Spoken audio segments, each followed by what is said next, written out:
Welcome, everyone, and good afternoon. I'm Bob Clifford, founder and senior partner of Clifford Law Offices here in Chicago. Now in our 17th year, Clifford Law is proud to once again present a quality program offering 1 hour of legal ethics credit. This time, though, in the mental health arena. Mental health is and substance abuse, better known as wellness. And this is for your wellness credit. I'm very proud, and particularly proud, that my daughter Erin and law partner Erin is today's presenter, and she's using her multiple degrees, including her law degree from our alma mater for all of those out there from DePaul, and a master's degree in mental health counseling from Northwestern University. All of this coinciding with her long history and interest in mental health and well-being. All of this is being done to provide some very valuable information in the next hour. You can read more about Erin's bio on the firm's website at cliffordlaw.com, as well as view and print today's program materials that accompany today's presentation. We are very pleased and thankful that over 3,500 lawyers are registered across 3 states in what is believed to be the largest program of its kind in the country.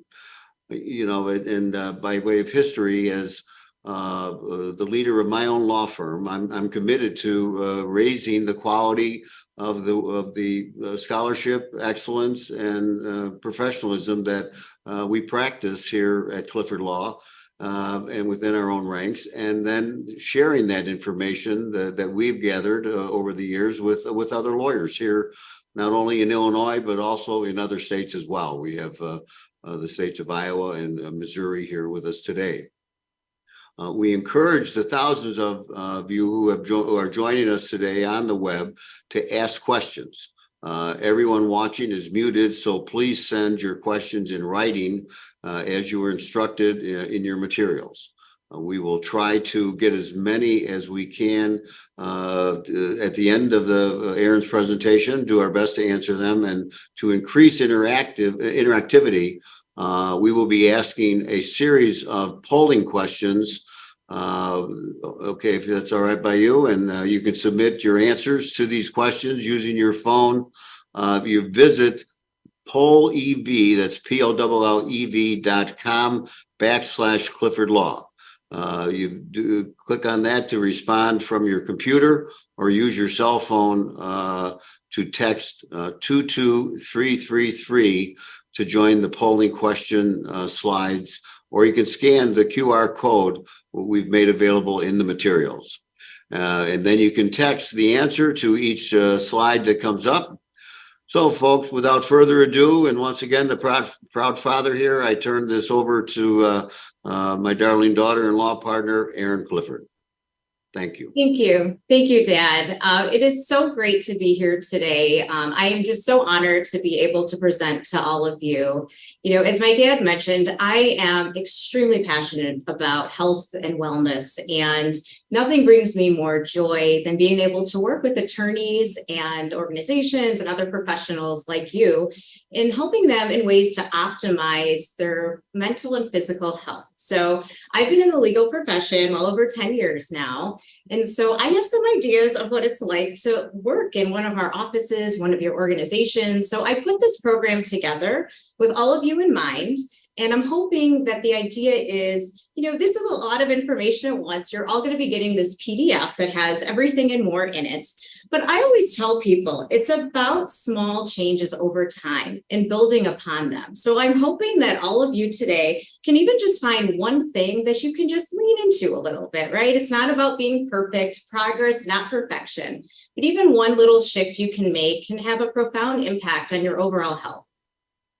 So I am going to start with talking a little bit about self-care. So I always like to point out to all of my professionals and lawyers that self-care is really not selfish. I think we think that sometimes, you know, lawyers, all of us, we are in the helping profession. A lot of times people come to us when they are not having a good day, and we really facilitate and try to help them, whether it's something personal, something in their businesses. And so that can be very overwhelming. And a lot of times we forget that not only do we need to really take care of our clients, but we also need to take care of ourselves. So the first polling question is, what gets in the way of you practicing regular self-care? And remember, this is completely anonymous, so feel free to answer honestly. A, I don't have the time. B, I put others' needs before my own. C, I don't know what to do to support myself. Or D, all of the above.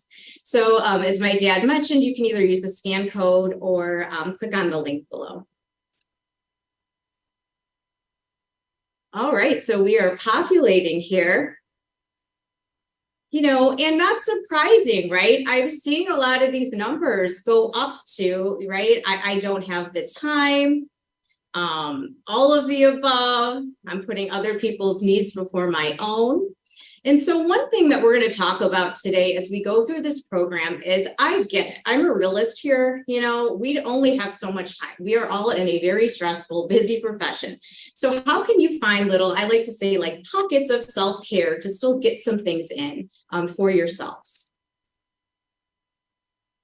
And why is self-care so important, right? We always tell you probably see this on the news or when you're Googling stuff on wellness, why do we really want to make sure we're taking care of ourselves and being more mindful of this? It's because it can really create for us chronic stress and burnout, something that we talk about a lot in the profession. So, and when it comes up and shows up for us, this is different for everyone. So it could be headaches and other aches and pains. Maybe you have some digestive concerns, changes in appetite, insomnia or any kind of sleep pattern disruption, fatigue, irritability, frustration, moodiness. Maybe there's some changes in your sex drive, increased susceptibility to infections, like you're getting sick all the time.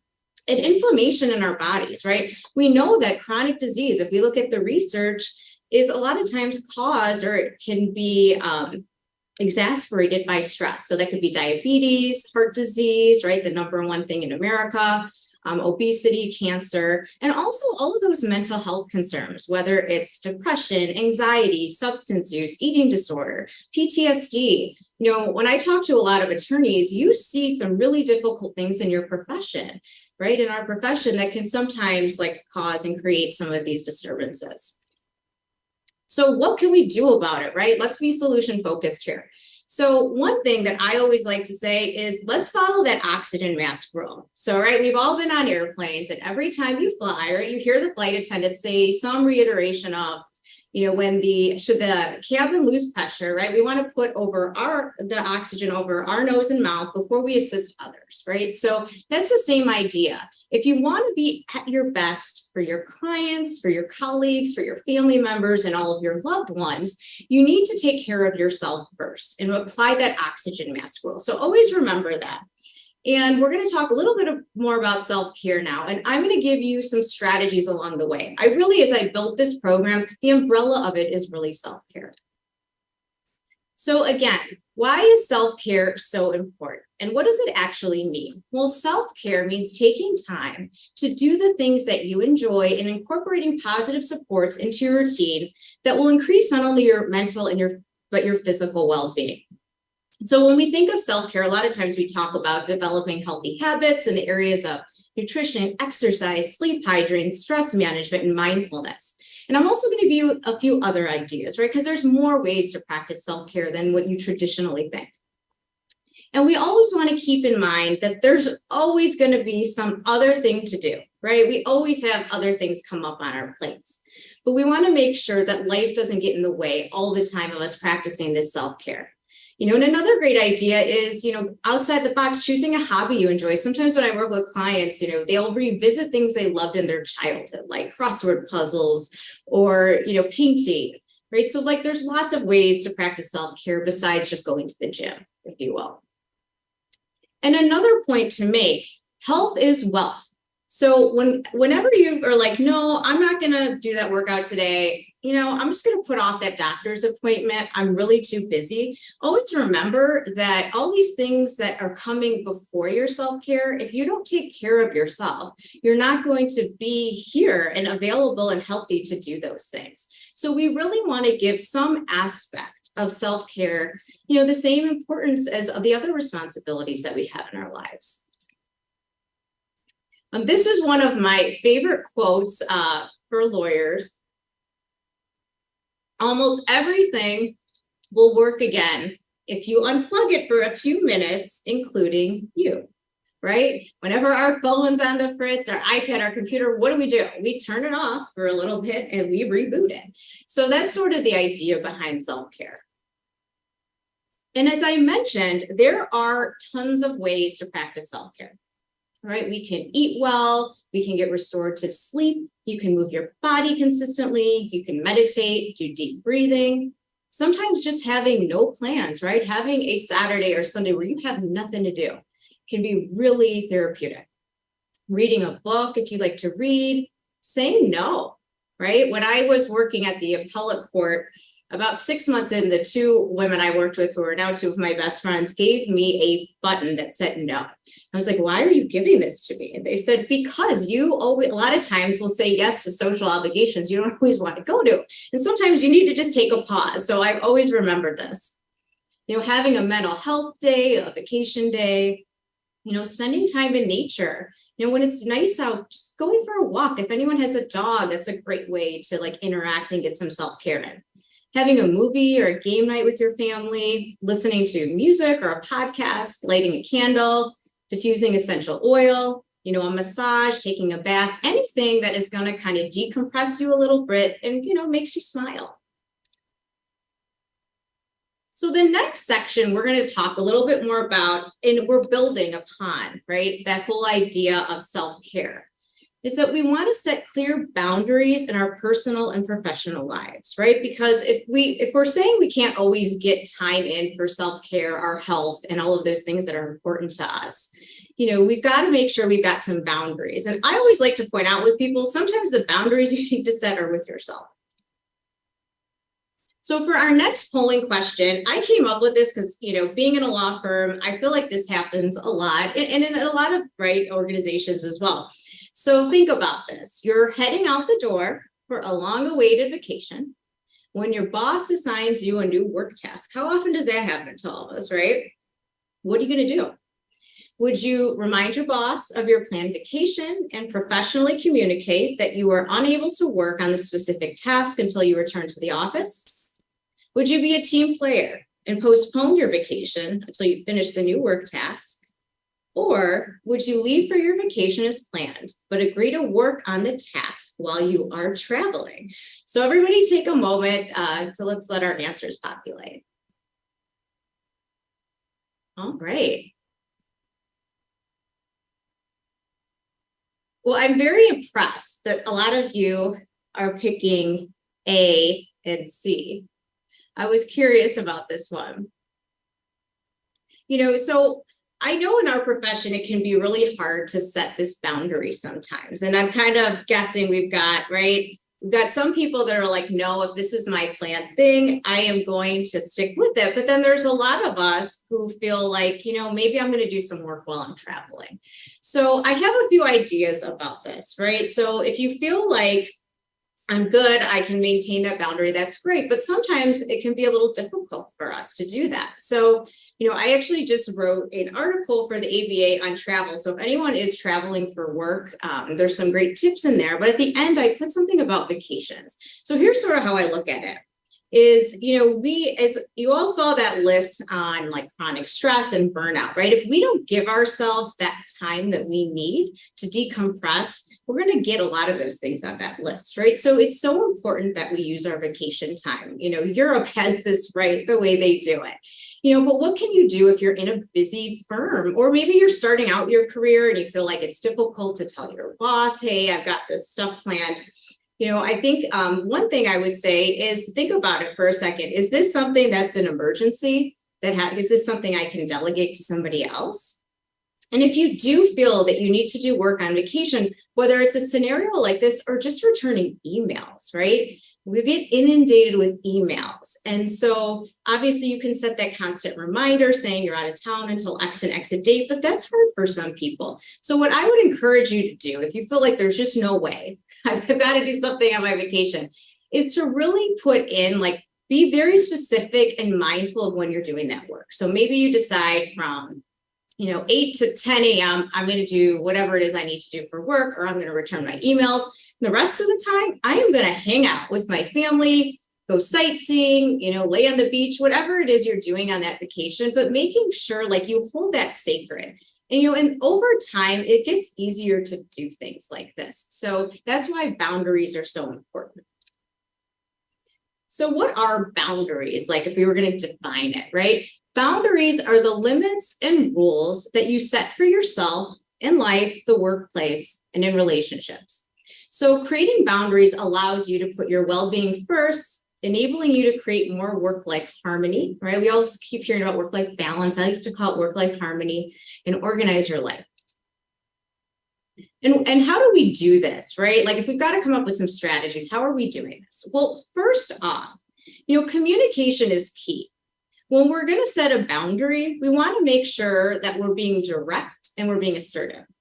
Because if you say no without ambiguity, people are going to get it, right? I mean, how many times if somebody says to you, do you want to go to dinner? And you're like, oh, I don't know, maybe, right? That person's going to be like, okay, like I could fudge this a little bit. I bet I can get him or her to go with, right? But if we say no directly and just succinctly, it can be a lot easier for us and for the other person that involved or other people involved. And just remembering too, time is really valuable, right? As we age, I mean, what is more precious than time? And so, consider what brings you satisfaction in life and make sure you're putting your energy into the appropriate life domains. So when I work with clients, I like to do what I call my wheel of harmony, and we look at different life domains. So that's career, finance, family and friends, community, health, self-care, personal development, spirituality, contribution. And I always tell people, based on what your values are, what areas here are important to you? And maybe that is something where you're like, okay, I'm going to lean in a little bit more to this area. Maybe I'm neglecting, my time with my family.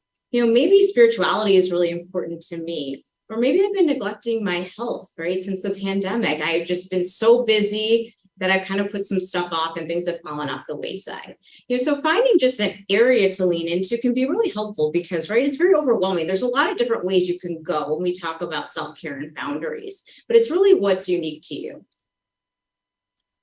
And a couple questions that I think can be helpful when you're thinking of boundaries are, we want to make sure we know our limits. So am I taking on too much, right? If you're starting to feel exhausted, burned out, take a step back and say, okay, do I have too much going on here? Maybe there's something I need to take off my plate, right? Maybe I don't need to go to that dinner on Friday night with my friends and I can ask them if they'll reschedule, right? You have to know your values. The decisions you make, the time you spend, does it align with what your values are? Listen to your emotions. Is something making you feel anxious, overwhelmed, happy, depressed? And listen to your body.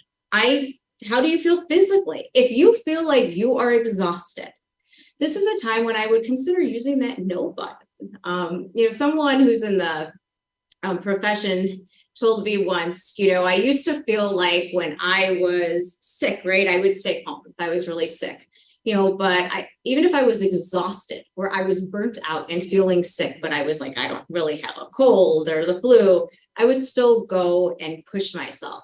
But that's a sign that like it's time to dial it back. I always think about that if you're crossing over a ravine, you're on one of those old school like wood bridges, which you got to step very carefully on. If I keep putting more weight on my back, right? If I keep adding more things, eventually that bridge is going to break, right? So making sure that we really know what are our limits? How are we feeling about all of these things? And setting personal boundaries. So here's a few ideas to set personal boundaries. The next section, we're actually going to talk about setting routines. I love having routines in your life. Part of the reason I love it is it makes it really easy to slowly fit in little pockets of self-care. Maintaining a consistent sleep schedule, right? We know, like if we look at the research, our bodies like a plan. Having a consistent schedule can be helpful. Also having a technology cutoff time, right? Are we answering emails that come in at 9 o'clock at night? I feel like for a lot of people, one thing that happened when we were all home and more of us were working remotely, and maybe some of you still work remotely all the time, or you have a hybrid model, is people feel like we're easier to get a hold of, right? So how can you create a technology cutoff time? In Canada, they actually have something that passed. It was a bill and it passed called the right to disconnect. Meaning I cannot be expected after hours to answer emails incessantly. Obviously, I understand. We're in a busy profession. If you were on trial, if you've got really important stuff going on, that's different. But there's a lot of times where we could, right, cut it off a little bit and don't. One thing that can be helpful here is putting your work hours in your email. And then also freely using your no button and being intentional about selecting social obligations. We always talk about work-life balance in terms of work, but sometimes when I actually sit down with somebody and I go through what their life is, a lot of times their balance is not necessarily always on the work end. Sometimes it's on the social end, right? Or they're overcommitting themselves in their personal life. So taking a look at that. Because you want to make sure you put your time and energy into the activities and the relationships that, again, are meaningful to you. Time is precious. And then professional boundaries, right? Be a clear communicator and know your strengths and your weaknesses, right? There's some things that I know I do really well, and there's some things that I need to punt to somebody else on my team. Identify your non-negotiables when it comes to your work schedule and non-emergency work emails and calls after hours. And I get asked a lot about this by people who are like, I feel like I'm not in an organization, right, that supports that. I mean, part of this, I think, is having, that's why I'm so excited. There's so many of all of us attorneys on here. It's having these conversations together, right? How can we also take care of each other? And also if you are somebody, because I used to be like this, who always responds to somebody after work hours when you don't need to, what are they going to keep doing, right? They're going to keep contacting you. So if you feel like, Erin, it's just too stressful for me not to get it out there, save it as a draft, send it out to go out the next morning. But having those boundaries with yourself can be helpful too, because then it communicates to people you work with that, okay, like if it's not an emergency, Erin's not going to respond to me, it's after 7 o'clock. And then creating clear structure during your workday and being mindful of others' time, right? So if you've got a meeting, make it structured for everybody. So you're not just sitting there and, taking up people's time when maybe someone else needs to be somewhere else and working on something. And also knowing your daily energy and workflow. When do you routinely feel more energized and when do you feel more drained? I am a morning person, right? So if I had a big meeting with a client, I'd like to do that in the morning. Sometimes I have to do it in the afternoon, but I also know when it's up to me, I can kind of schedule things accordingly. So maybe I'm answering emails at 4:30 as opposed to meeting a new client. And so to go on, when we're thinking of boundaries, we're thinking of self-care. How can we kind of combine these things? So one thing that I find really helpful is creating flexible routines that are going to help you manage stress and really create more of that work-life harmony because they're going to be built in. And one thing that's nice about something that's built in, it becomes a routine and you can be flexible and tweak it when your schedule changes. So here's our next survey question. How would you describe your work-life balance? Is it a heavy workload that allows for no work-life balance? Is it B, a heavy workload, but you still find opportunities to have a little bit more balance? Or C, you've got a balanced workload and many opportunities for work-life balance?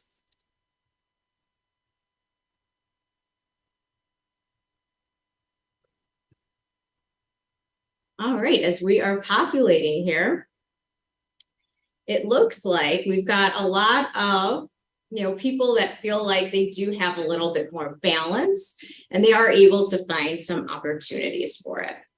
I think that is great, right? Because, we all know, again, that time is precious. We want to make sure that we find some opportunities because the legal profession is a heavy, busy profession, right? Right now, we've got 50% of that where we're saying, yeah, I am, pretty much loaded with work, but I can find some balance. And then people who feel like, maybe I'm finding more of a balanced workload, which is amazing. And for those of you who feel like, I feel like I don't have a lot of that balance. I'm hoping as we go through this next section, you can maybe find a little nugget that'll be helpful to you. So what are routines, right? I love routines. Routines create structure and they promote physical, mental, and emotional well-being. The absence of a routine can often create that stress, that burnout, feeling like things are maybe unmanageable for you. And so the idea is really that we want to seamlessly weave this self-care, these healthy habits into our daily lives. And so if I was going to advise anything today, I would say, okay, take a step back and look at, do you have routines? Some of you probably have some routines and you don't necessarily think about them as routines. Or if you don't, can you build out just one? Okay, we're going to go over 3 different kinds of routines now, but even just having one in place as a beginning can be super helpful. So when we think about it, when we get up in the morning, what is your morning routine, right? So ideally, we want to have a consistent rise time. And we want to skip the snooze buttons. I'm sure a lot of you have heard that before. I'm certainly guilty of it sometimes. But the reason being is when we do fall back asleep, sometimes we get interrupted in sleep cycles. It can make it harder for us, makes us more tired when we get up in the morning. A little trick with this is put your alarm or whatever you use to wake you up, like on the opposite end of the room. So you physically have to get out of bed. And they also have all kind of clocks now you can buy that like slowly wake you up with lights and all that kind of stuff. So if anyone struggles with this, there's lots of options out there. But I think even just, again, old school, put the phone, your alarm, whatever wakes you up far away from you. And then do something in the morning to prep for your day that's going to put you in a positive mood, right? So for some of you, this might be exercise. For some of you, it could be practicing mindfulness, meditating, gratitude, journaling, or just being up for an hour with like no phone, right? Not even looking at your phone yet. Walking your dog. I have a golden retriever. One of my favorite things to do is take Daisy for walks, especially at this time of year in the morning. For those of you who have families, maybe getting your kids ready for school and spending a little time with them, is part of your routine. Reading the newspaper like my husband does with a cup of coffee. He actually kind of slowly wakes up and chills in the morning. And I always admire that because I'm kind of just up and I need to go do something. And eating a nutritious breakfast with protein. We're going to talk about nutrition next. And, as I'm going to get into, a lot of times, this is the one like macronutrient that we neglect is our protein. So making sure, right, you've got some kind of protein, whether that's having some eggs, some yogurt, using some protein powder, lots of different options for us. And so whenever I do these programs, I always like to give everyone at least one mindfulness activity. This is one of my all-time favorites. And the reason I like it is because it takes like 2 minutes. And it's not too woo-woo-y for anybody, right? But this is a great kind of mindful way. It's a really quick meditation, if you will, breathing exercise to start your day. So I like to begin by taking in 3 deep breaths and asking myself, right? So ask yourself, how am I feeling right immediately? And you can do this in the evening or during the day too, if you feel like you need to check in. But how am I feeling physically, mentally, and emotionally? And why am I having somebody do this in the morning? So I know where I'm starting off, right? And this is a no judgment free exercise, right? Some mornings I get up and I'm anxious, some mornings I'm excited, some mornings I'm kind of neutral or I'm sad, right? So just knowing where I'm at physically, mentally and emotionally can be super helpful. So I can kind of know where I'm at as I'm planning my day. But regardless of how you're feeling, whether it's in the positive, neutral, or negative way, something that's going to really help you is to focus on 5 things that you're grateful for. I love gratitude. There's so much research on this that having a positive attitude and positive outlook, even when things are bleak at times, can be really helpful. So just thinking on 5 things you're grateful for. You don't have to think on this hard. Maybe like you got home with an Uber last night. That's super helpful to you, or you're happy to be, with your family or your dog, whatever comes to mind. And then setting a positive intention for the day. Right. So today I wanted to be really focused on bringing this program to you. Right. Maybe you have a big meeting that's coming up, or you're like, you know what? I'm a little anxious this morning. My goal today is just to stay a little grounded, just to be a little bit more calm.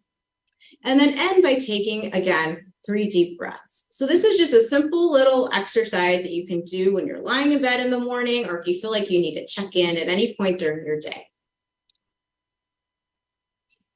And so next I want to chat a little bit about having a PM routine. So when I think of end of the days routines, it doesn't just start at night when we're thinking about how do we go to sleep at night. You need an after work wind down, right? We are all, again, busy profession. You guys have a lot of stuff going on. So what can you do for this? One of my favorite tips is change your clothes when you get home from work. And even if you're working at home, change clothes, right? This will get you in a whole new mindset, right? When I like to come home, I've got my suit on right now. I'm going to come home and I'm going to put some comfy clothes on. That's going to make me know, okay, I'm in a different mindset right now. I'm in a different place. I'm not in work mode. If anyone has a really bad day, you can also just shower it off, right? We'll wash it off, take a body shower. Eating a nutritious meal for dinner, right? Making sure we're getting some like healthy nourishment in, spending time with your loved ones, decompressing, maybe going for a walk, a TV show, games, whatever it is that you have in your work wind down. And then again, we want to maintain that consistent bedtime. As adults, we all need 7 to 9 hours of sleep per night. And this is an area I think we neglect a lot when we're busy. A lot of signs of like having when we have trouble in our health, it can stem from our sleep. So making sure you're getting that sleep in and making time for it. And then giving yourself some time to wind down before you go to bed. So I always say an hour of bedtime wind down. If this seems like too much for you, if you're someone who's like, I just like to sit in bed with the TV on, start with 10 minutes, right? Don't start with the full hour. But what you want to do is you want to forgo electronic devices, right? For some people, it can be helpful to take a shower or bath. That actually ends up cooling your body temperature down, right? And obviously having that cool, dark room is helpful. Doing something mindful instead of TV, instead of your phone, could be reading, music, journal, meditate, listen to a podcast. There's so many great too. Some people like bedtime stories on, the Calm Headspace app are great. Having some herbal tea, I like to have some chamomile nighty night before you go to bed. And also, like if this is an area you're struggling to, talking to your primary care doctor about it. When you go to the doctor and saying, hey, I'm struggling with my sleep. Is there anything you would recommend to? Because there's lots of different, even just natural herbal things that can be helpful. And then the third kind of routine that can be helpful to set is exercise. So according to researchers, exercise is the #1 lifestyle strategy to increase your lifespan and longevity. There's so much, if anyone is into health and wellness, there are so many great books and practitioners out there who are really into researching and spending time with, what can help us as we age. When I was at Canyon Ranch once, I heard an exercise physiologist say, why do you want to do cardio and strength training? It's because cardio gives years to your life, but strength training gives life to your years. And I never forgot that because it's so true, right? Like as we age, not only do we want to live long, but we also want to be healthy as we're aging. So exercise is such a huge component of that, even if it's just walking. And the one thing that I find great is also when we look at the research, modern exercise is really defined as working out approximately 150 minutes a week at an intensity of a brisk walk. So that's really only is 1.5% of your week. Maybe you're like, Erin, I haven't done anything in years. No problem, right? You can build up to that. But this could be exercise in the terms of maybe I'm traditionally going to the gym, 4 or 5 times a week for, a half hour plus minutes. Maybe you're like, gym's not really for me. I kind of like to get out there and walk. Maybe you have a dog. You're walking your dog at a brisk pace for 15 minutes a day. You're getting more than you need. Or you could be a weekend warrior. Maybe you're someone who's like, I am so busy during the week, but I would just like to go and get a lot of my fitness in on the weekends. That counts too, right? It's really just about getting that 150 minutes. And so what are some other ideas on how we can develop this consistent exercise routine, right? Put it in your calendar, make it an appointment with yourself, like anything else that you do, right? We all have our phones, we walk around with them with our calendars in there. Exercise during your work day. What do I mean by that, right? You could go for a walk, you could go to the building gym over your lunch hour. I see lots of people from our office doing that. You could walk or bike to and from the train station or to work. It's a great time of year to do this, right? And maybe it's not every day. Maybe it's like twice a week. Strength train in your office with exercise bands for 10 to 15 minutes. If you sit all day, like most of us do, set an alarm at least every 2 hours, 1 or 2 hours, just to get up, walk around your room, do some stretches. If you want to be more adventurous, right, you could try the jumping jacks, tricep dips, you can bring exercise bands. I've seen people do it all, but just so we're moving a little bit, even just that stretching is really important. You can invest in a fitness tracker, such as a Fitbit, Apple Watch, just to record your daily steps.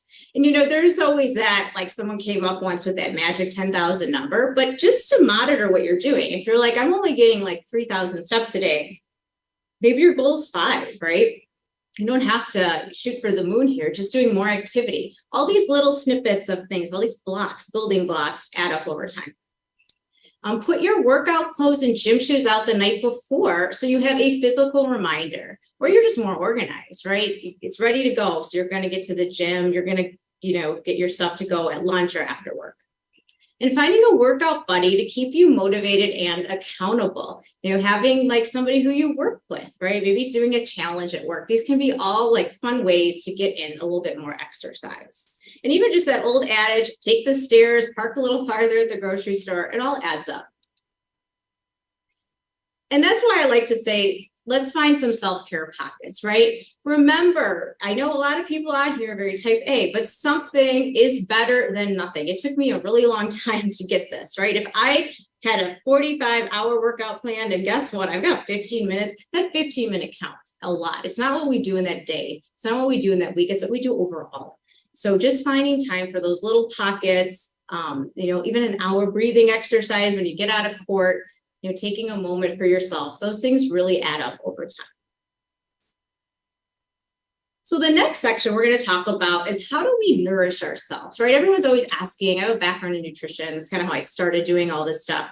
What can we eat, for our physical and mental well-being? When I was graduating with my counseling degree, I actually did my capstone project on what's the best dietary patterns to support your physical and mental health. And the good news is they're the same, right? The mental health stuff is the same thing as the physical health. So I have a quick question for everybody. How would you rate your overall nutrition? So A, I focus on eating whole foods, including lean proteins, fruits, vegetables, whole grains, and healthy fats.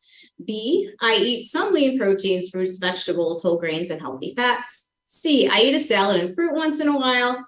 Or D, I eat a lot of convenience foods.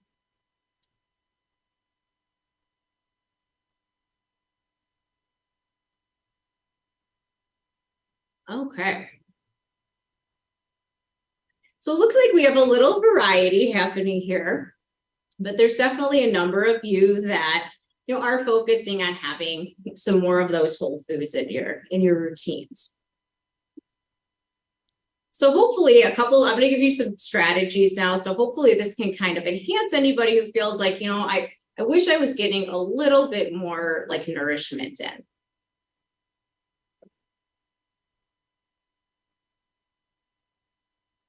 Right.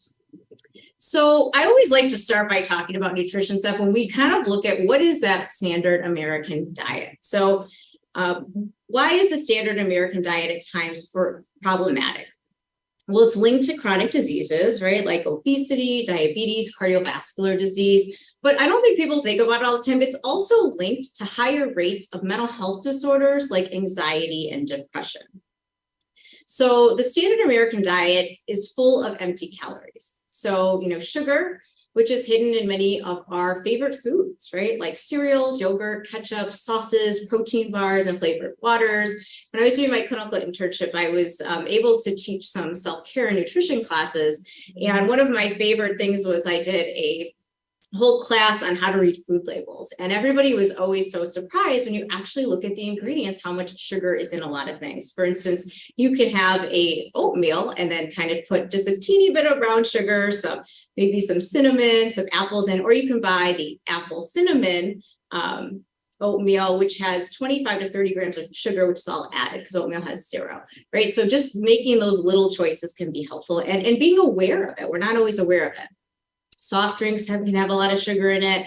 Obviously, fast foods and convenience foods, or things that are more heavily processed, like a Twinkie or a potato chip, and having too many white flour products.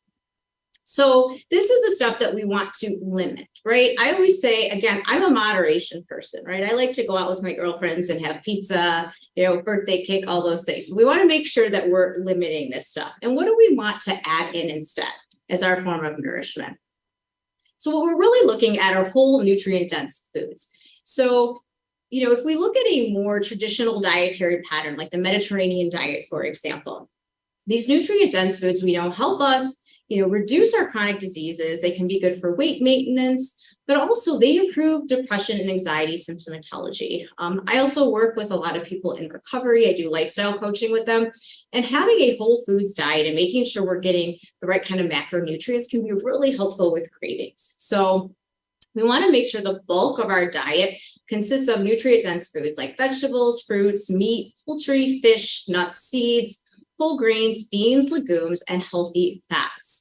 And I always say, people ask me, what diet should I follow? And what dietary pattern is best for me, if I want to maintain my weight, lose weight, be healthy, etc.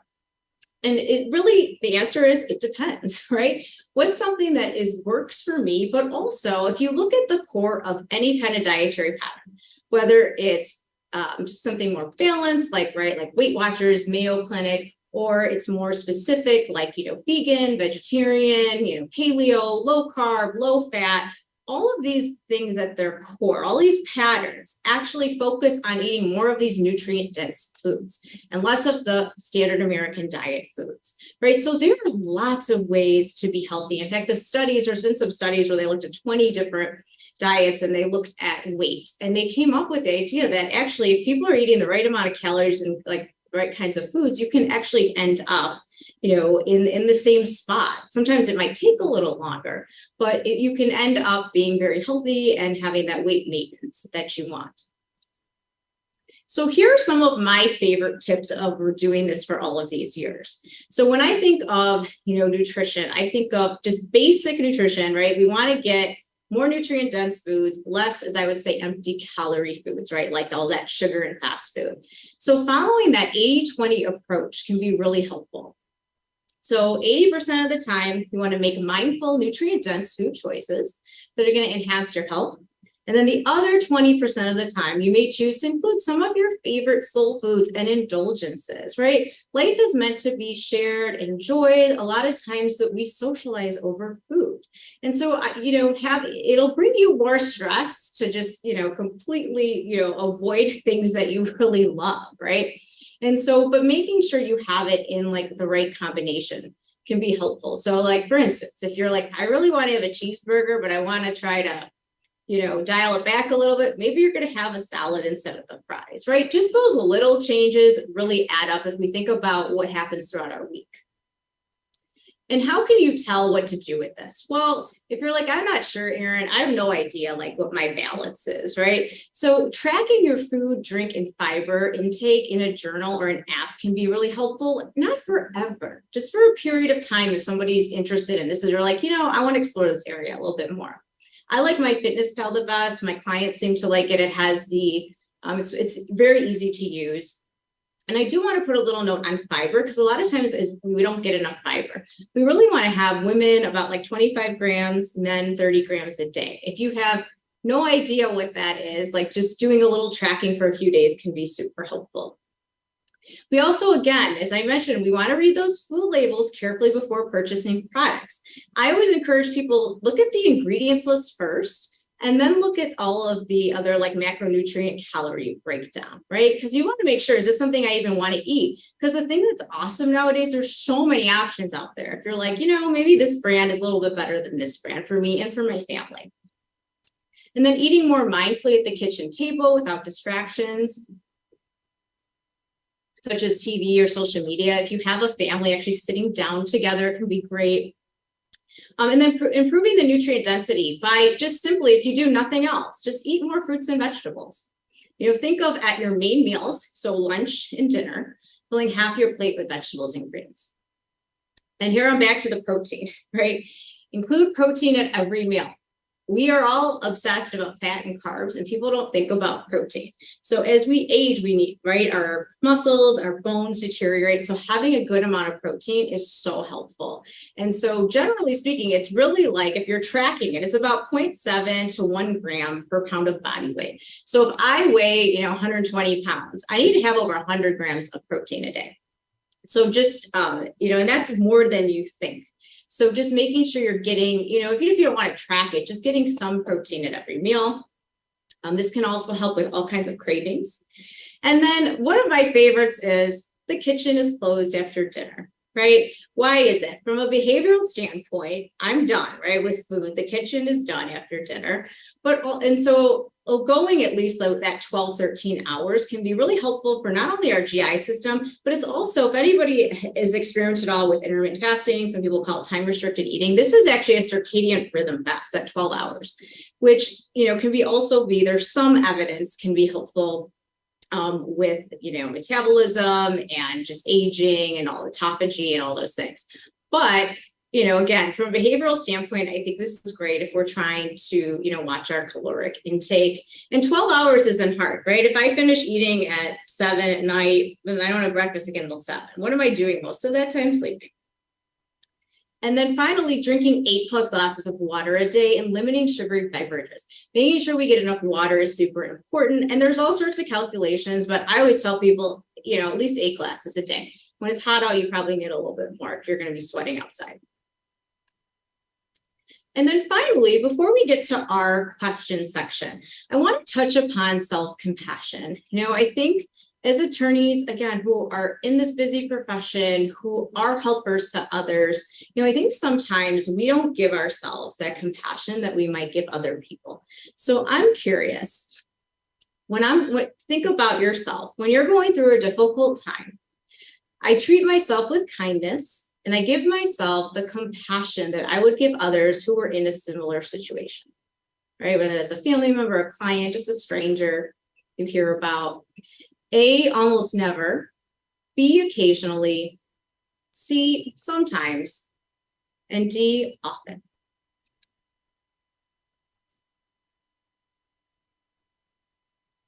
Okay, so it looks like we're populating here. So far, we're pretty balanced. Most people are saying, sometimes, almost never, occasionally, and I think this, this can be hard for us sometimes, right? We're always focused on others, whether it's, again, our clients, maybe it's our family members. And so we're not always, we've got a lot of sometimes here, but we're not always thinking about ourselves. So how can we just be more mindful of that? Because that's really what all this is about. How can I be a little bit more mindful? So instead of sometimes, it's, often. So, and why, again, is this important? Depression and anxiety are the most common psychological disorders around the world. When I worked at my recovery center, I certainly saw this coupled with some substance misuse and addiction, and they're really increasing at an alarming rate. Actually, in the US, anxiety is the #1 diagnosed mental health disorder. But beyond that, when we're looking specifically at the legal profession, research suggests that lawyers typically experience more stress and depression and show greater instances of substance misuse and addiction than the general population. And this has only been exacerbated over, the past few years for all of us. And so what can we do about it? I think as a first step, it's really having that check-in. How many often do we check in with ourselves to say, how am I feeling? And that's why I love giving you that mindfulness activity for the AM. You could do it any time of day, but it's just checking in to see how you're doing, right? Asking yourself, am I okay? How can I support myself? And what do I need? And this brings us to our last part before questions. What are needs, right? We all have them. So it's really important to identify your personal needs. This is going to help you with a lot of things in life, but also, even the self-care stuff we're talking about. How do you even know where to start, right? What do you need? What would be a good thing for you to start with? And so each person has a unique set of personal needs, and these are beyond the survival needs, right? Like food, shelter, water. that must be met to be at our best. So it's critical that we meet these needs through positive activities and behaviors. Because what happens when we don't meet these needs positively? We find negative ways to meet them. We're going to meet them somehow, right? And sometimes that we turn to alcohol, maybe emotional eating, online shopping, isolation, right? And these things may help cause us to get burnout, disrupt our relationships, our health, things like that. And so when we're thinking about needs, right, why are they important? Because they help us thrive and live a life we love. They enhance the quality of our relationships. And remember, they're not good or bad, right? They're just what in that moment, maybe that time in our lives is something that's important to us. And our needs change, right, over time, depending on our circumstances, depending on our age, all those things. Again, they can be met in both positive and negative ways. And my favorite definition for needs is really the underlying experience or feeling you're attempting to create, right, through your activity, through your behavior. So let me give you a couple examples. So for instance, these are 5 needs that I think most of us need, right? We all need to have connection. Some of you may have seen reports on those blue zones, and everyone focuses on what are they doing for nutrition? What are they doing for exercise? But to be honest, I think one of the things they have that's so important is really they have a community where they have a lot of connection. So how can I connect with others? I can join a bar organization and network, right? We have lots of bar organizations. I know a lot of you are members that I speak at them all the time. I love, since I was young and I would go with my dad, I love being involved in them, but I'm not going to an event every night, right? Versus overcommitting to social events. Right. So thinking about that connection, what's going to happen if I overcommit to social events? Eventually, I'm going to burn out. What about intimacy? Right. I can spend time with my partner, with my family, with my friends, or I might go home or hide in my office and emotionally eat a little bit. Right. Because that brings us, we don't always think about it, but emotional eating can bring us intimacy too. Contribution, right. Speaking on a panel at a conference versus attending again an illegal event every night. Relaxation.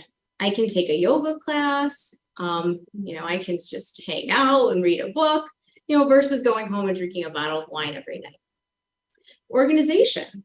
I can divide my tasks amongst my work team, right, and kind of be the quarterback, or I can just do everything myself because everyone does. We all know we do it the best, right? So really, again, thinking about what your needs are and finding healthy ways to meet them. And I'll leave you with this before we get into our questions. When it comes to shifting your lifestyle, it is about leaning into sustainable changes over time. Remember, it was the tortoise, not the hare, who won the race, right? This isn't a race. It's, again, just about making some leans in different areas of your lifestyle that are going to be supportive to what you need. And so Pam is going to jump on now. I know some of you have been asking questions as we go. Happy to answer any. Yes. Hi, Erin. As your dad mentioned, more than 3,500 people on, we have a number of questions, and we're going to try to get to as many as we can. For example, Scott is asking, Bill, you talked about building a routine, and that takes discipline, but how do you build discipline? This is especially hard working at home where there is little structure. What do you suggest? I think when you have I think this was something that was, very common for a lot of us when we were working remote, and some of you are so remote. So putting some structure in your day. So my first thought would be where are you working, right? Do you have a designated workspace, and what do you have work hours? Right? Because when we're home, we kind of have more flexibility, but having those work hours. So getting up in the morning, having a routine that's outside of work, even if it's just something you do for a half hour or an hour. And then making sure you have those work hours can be really helpful. I would also suggest when you're eating, whether it's lunch, whether it's a snack, going somewhere else, right? You've got a kitchen table, kitchen counter, but just getting into a different space so you feel like you've got some more structure. And then at the end of your day, making a cutoff time for yourself on days when you're able. I, of course, understand there's, days where things come up, But on a routine day, having a cutoff time when you're done with work. And then I would also suggest doing something to wind down, whether it's change clothes, get outside, go for a walk, shake it off, but trying to build in like some more structure. So when you get up again, like having something that you've got as a routine in the morning, maybe putting specific clothes on for work, but trying to build that in a little bit can be really helpful. And it might take some time to figure out what works for you. But the idea is when we build routines, we want to be consistent. So once we kind of figure out what's going to work for us, how can we consistently do this every day? Because it gets easier with time. I always say it takes at least 21 days, really 3 months. I think I always like to work with people for at least 3 months before they feel like, okay, I feel a little solid in my routines and my habits. That's great. And then John is asking, sometimes if I work out too late, I have trouble sleeping. So what do you suggest? Is it better to work out in the morning or in the evening to do your workouts? So that's actually very common. So generally, if you look at the research, we want to work out earlier in the day. However, I appreciate, sometimes that can be difficult with our schedules. But ideally, you want to try to work out, you kind of want to finish your workouts at least like 3 hours before you go to bed. Or, and this can vary, just like caffeine varies for people. But I would always advise it's better to work out earlier in the day, especially if it's affecting your sleep. Or if you are going to work out later in the day, choosing activities that are kind of a little more calming, like maybe doing some walking, doing some yoga, like doing a little Pilates. Like you don't want to go and do intense cardio or weight training at the end of the day, because it can disrupt your sleep. Great. And then Diane is asking, what do you suggest in your recommendations about a pet that can provide emotional care to someone with a busy work schedule? I'm a really big fan of pets. When I first started doing this, I did a lot of wellness stuff with dogs. I think pets are just amazing for wellness. Not only do pets help us, whether it's a dog, a cat, help us get a routine in place, but they are just so good for your emotional well-being. And so I would definitely encourage it, and what's nice is there are lots of kind of pets, or even just with dogs. I have a golden retriever who requires a little bit more. Obviously, Daisy's got to go for walks and requires a lot of more of that. But then I have friends who have, small dogs who, can have need a little bit less activity. So I would recommend, if you're looking for a pet, kind of doing a little bit of research to see, okay, what kind of pet am I looking for? And how much time do I have to spend on this? But I think for your mental health, one of the best things you can do is to get an animal. I actually used to recommend that a lot to my clients when I was working at the treatment center. Great. And just Janice is asking if you could restate the daily fiber goal again and to provide strategies how to get there. Sure. So for women, we want to get about 25 grams of fiber a day. And this is according to Harvard, Mayo Clinic.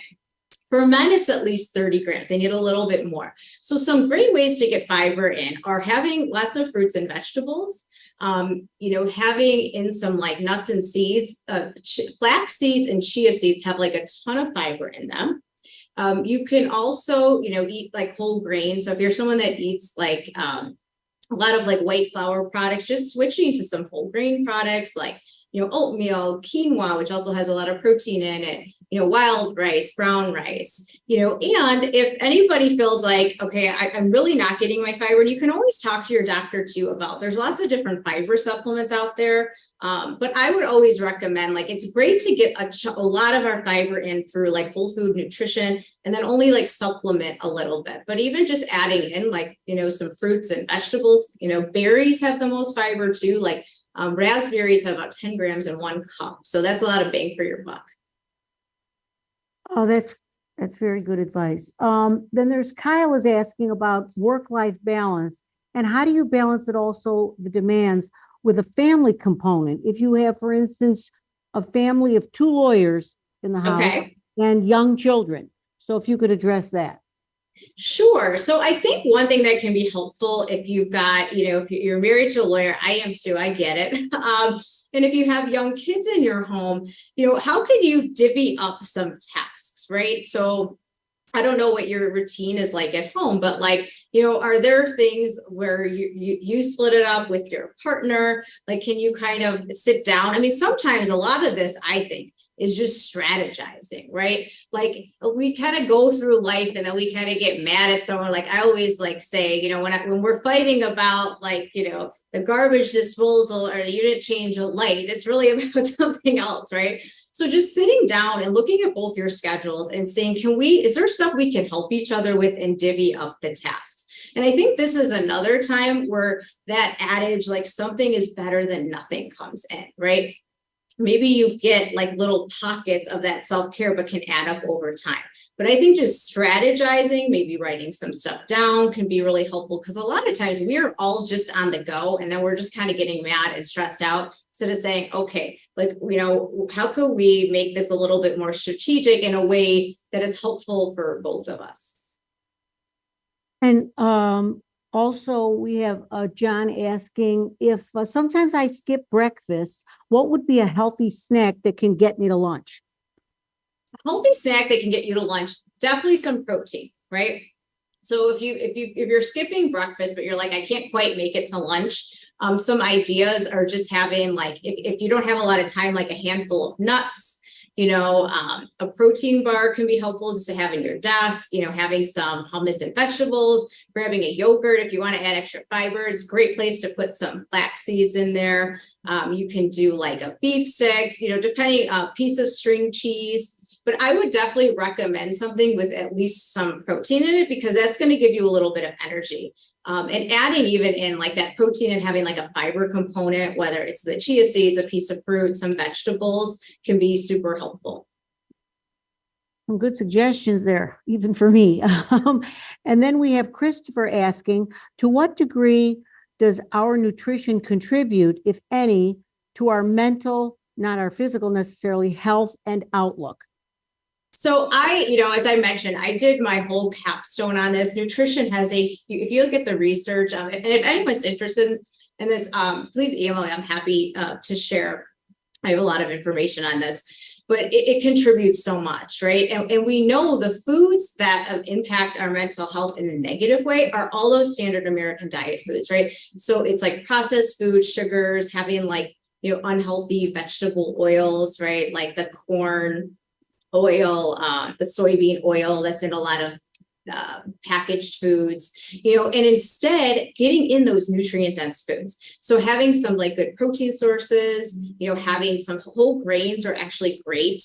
Another thing that's very helpful if anyone has like depression or anxiety is omega-3 fats. So, some people, and you can talk to your doctor about this, like to take a supplement, but I love to get it from food. So this is like going to be like salmon, walnuts, almonds, chia seeds, flax seeds, but that actually impacts, a lot of our mental health. And there's, again, lots of research on this, but what I like about it is all these foods decrease inflammation in our body. So not only are they helping your mental health, but they're also piggybacking and helping your physical health too. Terrific. We have time hopefully for one or two more here. And David is asking, what do you do when you're up against in a courtroom in meetings that become overbearing with people with difficult temperaments, bordering even on obnoxious? Do you meditate? Do you walk away? How do you keep your semblance of yourself when you're in a trying moment like that? Any suggestions? Sure. I've certainly been in those moments myself. I think it depends on the situation. If you were able to get up and walk away for a couple minutes, even just to catch your breath, I would recommend getting out of that situation. However, we can't always do that, right? Sometimes we're like in front of a judge and we can't go anywhere. I would recommend doing a little breathing exercise, like just taking a minute, just breathing in and out, doing a little exercise. You can also too, this would be a time where I might throw some gratitude in, just to get your mind off it. So sit there and, run through like 20 things in your head that you're grateful for. That is like a type of meditation, but it can help shift your mood a little bit. But, and always too, like, I like to say bookmark things. So if I know I've got like a contentious like meeting that I have to go into or something in court, like putting something like de-stressing before and after. So maybe you've got like a busy afternoon in court and you're going to be with some really contentious people. It's going to be difficult. What are you doing after to decompress that's like positive, right? Are you, going to go spend some time with people you like? Are you going to go for a walk? Are you going to go exercise at that time? But making sure you've got stuff like in your routine before and after can be helpful too. Great. And we also have a question here. What about the spiritual component? People like to mention mindfulness, and are there spiritual practices or even daily meditations? And she says this is actually more of a comment, though, that could be another source for a healthy and balanced life. Yeah, I think there's some people on here, I'm sure, that have an organized religion, right? And when you pray, that's a kind of meditation. There's some people here that are more spiritual, who'd rather do a type of meditation. So like that AM quick meditation I gave you is a great way to be spiritual. I think going for a walk in nature, spending time with an animal can be very spiritual. And if you're interested in exploring meditation, I would really recommend starting with an app that gives you a guided meditation. I personally love those anyway, but some of my favorite apps are Calm, Headspace, and I really like an app called Chill, which used to be it's a meditation center actually in Chicago, but they do most of their stuff now on Zoom, or 1 Minute Timer is great. But I think those are great ways to just play around with it, partly because they literally have like 2-minute meditations, 5-minute, 10-minute, 20-minute, right? So if you're like, I only have 2 minutes right now, or that's too much for me to start with like a 30-minute one, you can easily do those shorter ones. And, even doing a restorative yoga class where they do a little bit of meditation and it's a little more calming is helpful for people. Well, Erin, thank you so much. It's 4:00 and we couldn't get to everybody's questions, but they were excellent. And the program, Erin, was outstanding. So thank you very much. And I'd like to thank everybody today for attending today's program, 5 Things the Busy Lawyer Needs to Know to Stay Healthy. And I think you certainly got more than 5. But please be sure to fill out and submit the evaluation forms that can be found by clicking on the Handouts Print Capability tab. Certificates of attendance will be emailed to the email address that you use to register to those of you who qualify for credit in Illinois, Missouri, and Iowa. We will get them out to you in the next 2 weeks. Thank you so much for attending, and we hope to see you again. Please be safe, and thank you from all of us here at Clifford Law Offices. Good evening. Thank you all so much.